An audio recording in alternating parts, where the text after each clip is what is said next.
ጤናስልኝ ክቡራትና ክቡራን ተመልካቾቻችን መልካም ሳምንት በኢየሩሳሌም በጽፋት እንዲሁም በግንብ በተከበቡ ከተሞች የምትኖሩ የፕሮግራማችን ተከታታዮች በሙሉ እንኳን ለፑሪም በዓል አደረሰን።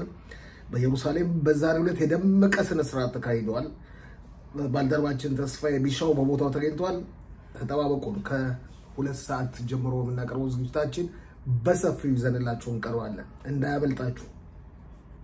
ታጋቾችን ለማስለቀቅ የሚደረገው ድርድር እንደቀጠለ ነው። እስካሁን ድረስ ግን ምንም አይነት ውጤት አልተገኘም። እስራኤል ሐማስን በከፍተኛ ሁኔታ እያስጠነቀቀች ነው። አሜሪካ ከብዙ ትግስት በኋላ ሁቲዎችን በትላንትናው ዕለት ስታደቅ ውላለች፣ ስታደቅ አምሽታለች።